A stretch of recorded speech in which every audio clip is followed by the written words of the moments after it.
News first channel ವೀಕ್ಷಕರಿಗೆ ಭವಿಷ್ಯ ಈ ದಿನ ಕಾರ್ಯಕ್ರಮಕ್ಕೆ ಸ್ವಾಗತ.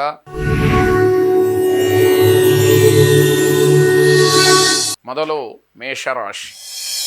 ಮೇಷರಾಶಿಯವರಿಗೆ ಕಾರ್ಯಕ್ಷೇತ್ರದಲ್ಲಿ ಉತ್ತಮವಾದಂತಹ ಗೌರವ ಮತ್ತು ಪ್ರತಿಕ್ರಿಯೆ ಸಿಕ್ಕುವಂಥದ್ದಿದೆ. ವಿದ್ಯಾರ್ಥಿಗಳಿಗೆ ನಿಮ್ಮ ಸಾಧನೆಗೆ ಉತ್ತಮವಾದಂತಹ ವಾತಾವರಣ ಸಿಕ್ಕತ್ತೆ. ಕಷ್ಟಪಟ್ಟು ಅಧ್ಯಯನ ಅಭ್ಯಾಸಗಳನ್ನು ಮಾಡುವಂಥದ್ದಷ್ಟೇ ನಿಮಗೆ ಗುರುತರವಾದಂತಹ ಜವಾಬ್ದಾರಿ ಅನ್ನುವಂಥದ್ದು. ಕಷ್ಟದಲ್ಲಿರ್ತಕ್ಕಂಥವ್ರಿಗೆ ನಿಮ್ಮ ಕೈಲಾದ ಸಹಾಯವನ್ನು ಮಾಡಿ.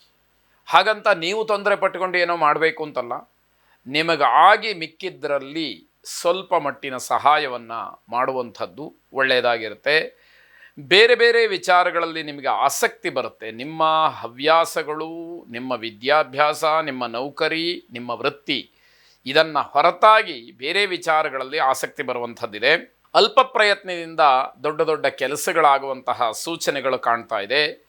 ಮಕ್ಕಳ ಶಿಕ್ಷಣವನ್ನು ಕುರಿತು ಚಿಂತೆಯನ್ನು ಮಾಡಬೇಕಾದಂತಹ ಅವಶ್ಯಕತೆ ಇರುವುದಿಲ್ಲ. ಮಕ್ಕಳು ಅವರ ಪಾಡಿಗೆ ಅವರು ಓದಿಕೊಳ್ತಾರೆ ಅನ್ನುವಂಥದ್ದು.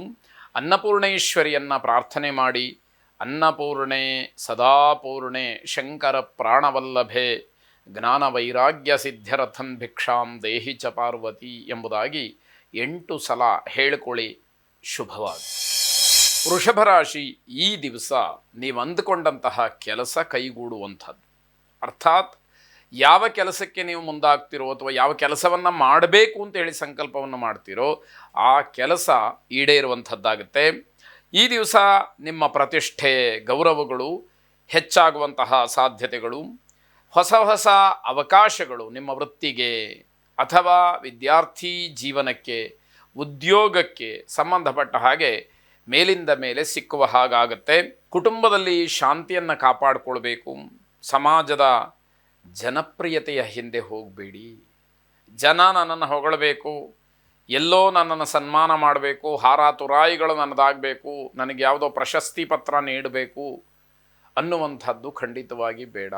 ನಿಮ್ಮಲ್ಲಿ ವಿಶೇಷವಾದಂತಹ ವಿದ್ಯೆಯೋ ಬುದ್ಧಿಯೋ ಅಥವಾ ಇನ್ಯಾವುದೋ ಕೌಶಲ್ಯವೋ ಇದ್ದರೆ ಆ ಹಾರ ತುರಾಯಿಗಳು ಪ್ರಶಸ್ತಿ ಪತ್ರಗಳೆಲ್ಲವೂ ಕೂಡ ನಿಮ್ಮನ್ನೇ ಹುಡುಕಿಕೊಂಡು ಬರುತ್ತೆ. ಆ ವಿಚಾರ ನಿಮಗೆ ಗೊತ್ತಿರಲಿ ಎನ್ನುವಂಥದ್ದು. ಇಷ್ಟದೇವತಾ ಪ್ರಾರ್ಥನೆಯನ್ನು ಮಾಡಿ. ಶುಭವಾಗಿ. ಮಿಥುನ ರಾಶಿ, ಬಹುನಿರೀಕ್ಷಿತವಾದಂತಹ ಕೆಲಸ ವಿಳಂಬವಾಗುತ್ತೆ. ಈ ಕೆಲಸ ಇವತ್ತಾಗ್ಬಿಡಬೇಕು ಅಥವಾ ಈ ಕ್ಷಣಕ್ಕಾಗ್ಬಿಡಬೇಕು ಅಂತ ಹೇಳಿ ಬಹಳ ತರಾತುರಿಯಲ್ಲಿ ಇರತಕ್ಕಂತಹ ನಿಮಗೆ ನಿರಾಸೆಯಾಗುತ್ತೆ. ಆ ಕೆಲಸವೇ ಬಹಳ ನಿಧಾನವಾಗುತ್ತೆ. ಮನಸ್ಸಿಗೆ ಸ್ವಾಭಾವಿಕವಾಗಿ ತುಂಬ ಬೇಸರವಾಗ್ತಕ್ಕಂಥದ್ದು. ಬೇರೆಯವರನ್ನು ಗೌರವಿಸಿ, ಆಗ ನಿಮಗೆ ಲಾಭ ಇದೆ. ದೊಡ್ಡವರನ್ನು ಗೌರವಿಸಬೇಕು, ಬೇರೆಯವರನ್ನ ಗೌರವಿಸಬೇಕು. ಆಗ ನಿಮ್ಮ ಮಾತಿಗೂ ಕೂಡ ಬೆಲೆ ಸಿಕ್ಕುವಂಥದ್ದಾಗತ್ತೆ. ಸರಿಯಾದಂತಹ ದಿನಚರಿಯನ್ನು ಆಯೋಜನೆ ಮಾಡಿಕೊಳ್ಳಿ.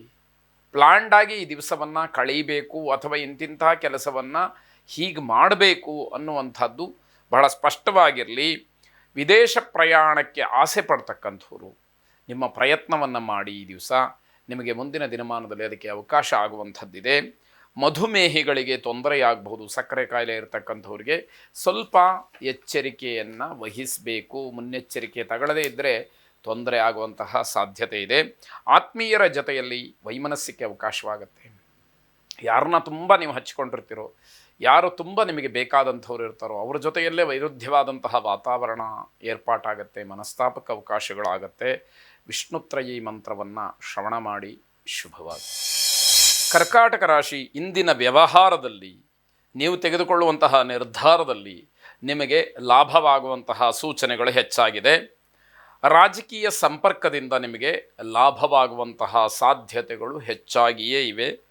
ಪತಿಪತ್ನಿಯರ ಜಗಳಕ್ಕೆ, ಕೌಟುಂಬಿಕವಾದಂತಹ ಸಮಸ್ಯೆಗೆ, ದಾಂಪತ್ಯದಲ್ಲಿ ಬರುವಂತಹ ಜಗಳಕ್ಕೆ ಯಾವುದೇ ರೀತಿಯ ಔಷಧಿ ಇಲ್ಲ. ಹಾಗಾಗಿ ನೀವು ಸರಿತಪ್ಪುಗಳನ್ನು ತಿಳ್ಕೊಂಡು ಪರಸ್ಪರವಾಗಿ ಜಗಳ ಮಾಡುವುದನ್ನು ನಿಲ್ಲಿಸಬೇಕು. ಅದೇ ಔಷಧಿ ಅನ್ನುವಂಥದ್ದನ್ನು ತಿಳ್ಕೊಳ್ಬೇಕಾಗತ್ತೆ. ಕುಟುಂಬದ ಸಮಸ್ಯೆಗಳು ಇದರಿಂದ ಒಂದಕ್ಕೊಂದು ಹೆಚ್ಚಾಗ್ತಾ ಹೋಗುವಂತಹ ಸಾಧ್ಯತೆಗಳಿರುತ್ತೆ. ಮಕ್ಕಳನ್ನು ಯಾವುದೇ ಕಾರಣಕ್ಕೂ ನಿರ್ಲಕ್ಷ್ಯ ಮಾಡಬೇಡಿ. ಗಂಡ ಹೆಂಡತಿಯರ ಜಗಳದಲ್ಲಿ ಕೂಸು ಬಡವಾಯಿತು ಅನ್ನುವಂತಹ ಮಾತನ್ನು ಹಿರಿಯರು ಏನು ಹೇಳಿ ಬಿಟ್ಟು ಹೋಗಿದ್ದಾರೆ, ಅದಕ್ಕೆ ಅವಕಾಶಗಳು ಆಗಬಾರದು ಅನ್ನುವಂಥದ್ದು. ದೇಹಾಲಸ್ಯ, ಶಾರೀರಿಕವಾಗಿ ಅಷ್ಟೊಂದು ಆರಾಮ ಇಲ್ಲದೆ ಇರತಕ್ಕಂಥದ್ದು, ಇವೆಲ್ಲವನ್ನು ಅನುಭವಿಸಬೇಕಾಗತ್ತೆ.